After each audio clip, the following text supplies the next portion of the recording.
Well, I guess we found her. This wasn't hard. Did Hanako come here first and come to me for backup, I wonder? Well, if that's true, then at least she's starting to trust me a little. That can only be a good thing. Eventually, the two of us reached the door to Class 3-2. With Hanako less than steadily positioning herself behind me, I opened the door. Inside is a hive of activity, seemingly every student in the class talking at once as they work hurriedly on their separate tasks. Going by the paint cans, decorations, and banners being made, it must be for the upcoming school festival. I guess my first priority would be finding Lilly. There. Finding her among the din is surprisingly easy, not the least because of her looks. With a couple of students gathered around her as she stands at the front of the class, she seems to be in charge of the preparations, or at least busy organizing them. Carefully negotiating a path through the various students hunched over the floor for a lack of desk space, I raise a hand entirely out of habit as we finally reach Lilly. Hi, Lilly. She perks her head up as she breaks off talking to a noticeably smaller girl who must be her classmate, trying to listen as best as she can. Sorry, who? Sorry, Hisao. I have Hanako too. Hi. She's pretty skittish, considering the number of people around. It isn't too hard to work out why. Lilly takes a moment's pause to assess the situation before turning to the other student once again. For the moment, just ask Mariah for his advice. Kenji's busy with painting one of the banners already. A quick nod and she bounces off, fingers carefully sliding along the wall's face for orientation. Wait, Kenji? That Kenji?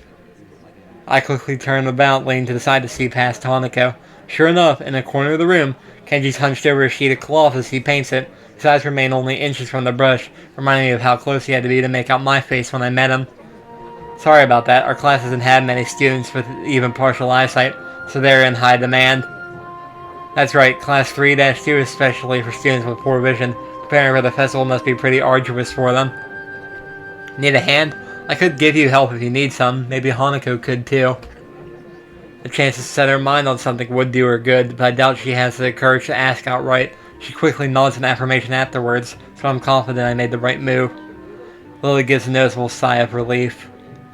That's good. This might actually get finished before everyone goes off to dinner. Now, would you be able to help the person painting the main banner? It's a big task for him to do, but nobody else can help.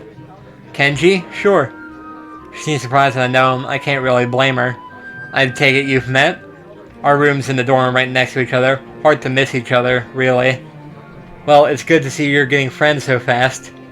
Friend, I wonder if that's the right word to use for him. Hanako's silence during the proceedings reminds me of the reason I put her up to helping in the first place. We'll go help him then. He knows what he needs doing. He knows what needs doing, right? That's right. Just ask if you have any problems. Chorusing in assent, Hanako and I begin another trek across the classroom. Kenji sits crouched on the floor, his gaze fixed on the white calico in front of him. Hey, Kenji.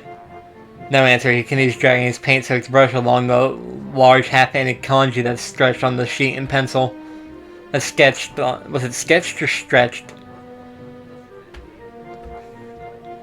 Paint by numbers, everyday fantasies and music. Yeah, sketched. I just accidentally said stretched. Kenji? Huh? What? Who is it? If this is the way he treats class members, it's no small wonder he's working on this alone. It's me, Hisao from the... Right, I know that man. What are you doing here, though? His dismissive attitude annoys me. He must be the type to really get focused on his work, hating to be disturbed by anyone until he's done, I suppose. While we talk, the sound of Hanako's footsteps as she walks on from behind me reminds me that she's here. I was just going to help with the banner. Hanako and I, that is. Hello. Hey, I guess that's okay. As soon as Hanako enters the equation, this demeanor takes a whole complete about-face. Instead of fall hospitality is slightly unsettling. Oh, right. Women. On second thoughts, this may have not been a great idea after all. Hanako and I grudgingly set ourselves down on the opposite side of the cloth banner to Kenji, noting the several small paint tins on the ground around it. Class 3-2 noodle stall? You guys selling noodles at the festival on Sunday? Yeah, some stalls outside or something. Or something? It's non-committal nature sparks a fair amount of suspicion on my behalf. The task at hand comes first, though. So how do you want to split this? We do borders while you do the text, or do you want to switch and do the borders? Text is mine, you do borders. He has surprisingly strong feelings on the topic. As I reach over to grab a brush, I notice Hanukkah is already debating between colors to use. By the time I put brush gloss, she saw it and he started on a delicate pattern. Looks like my idea of taking her mind off everything around her worked. With a dark blue stroke, the three of us silently get to work. Not before Kenji takes advantage of Hanukkah's working to lean towards me and whisper conspiratorially, though. Okay, man, why are you here? Hanukkah just wanted some help to find the Lilly, that's all. He apparently disapproves of my motivations. I get it, it looks like I misjudged you. You're infiltrating them, aren't you? Going deep undercover? I should have guessed. Letting the truth slip by him would probably be better than outright lying or ignoring him. In any case, is that why you're here? Obviously, it sucks, but there's no better way to get intel than going in yourself.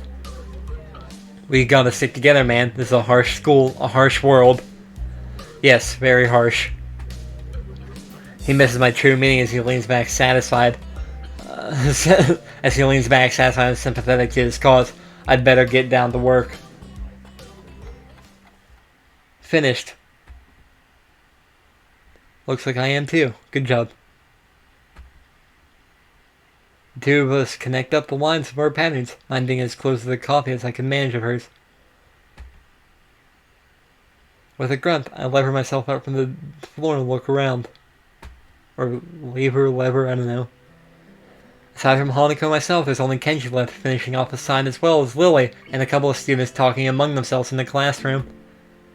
Looking at my watch, it's no surprise, it's getting pretty late. 1 second.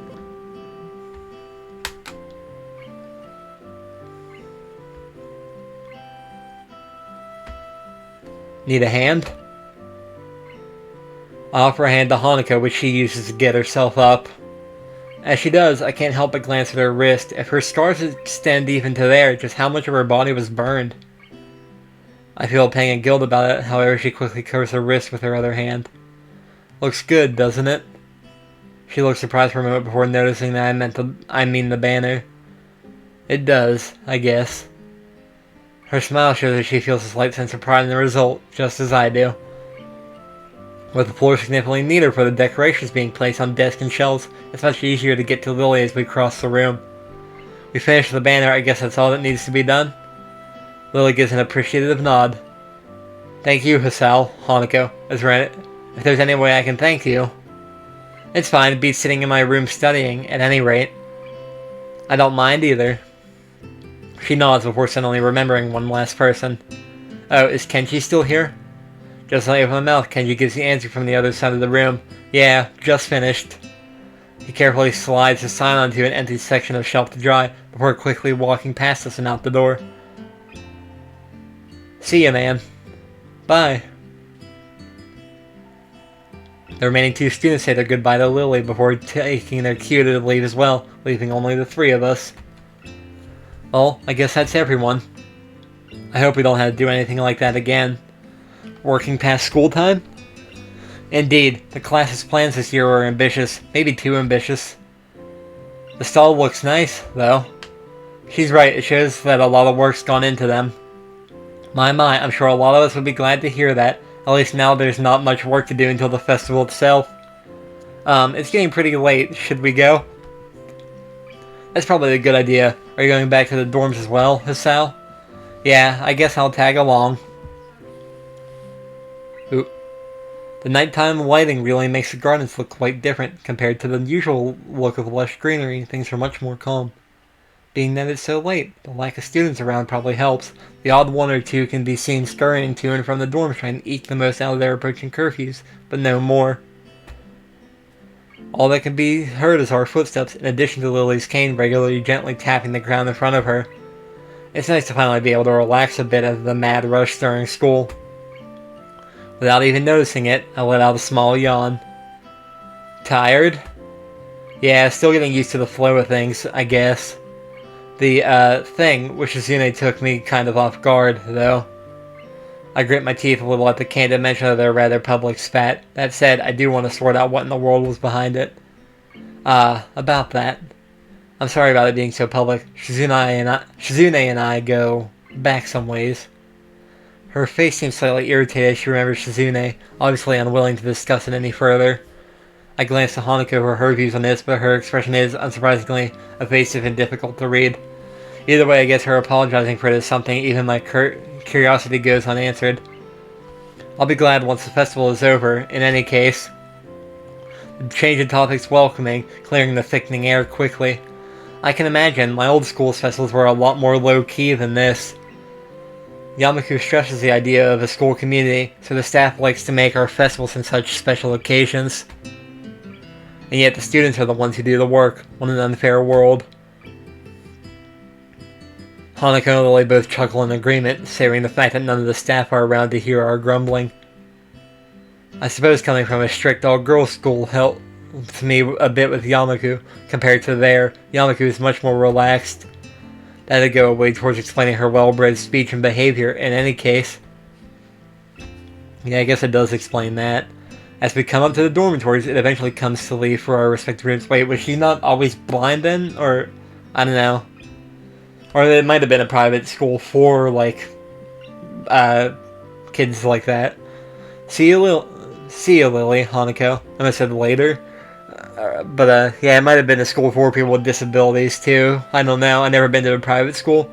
The two both give polite nods before setting off to the women's dorms just next to the guys'.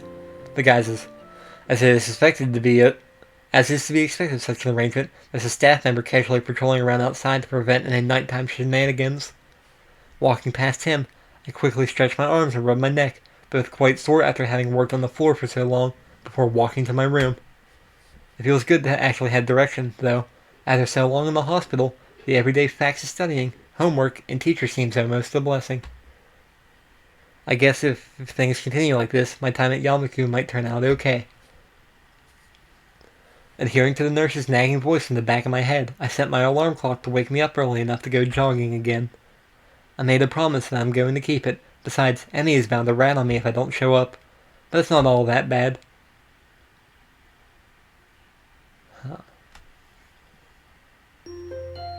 Oop.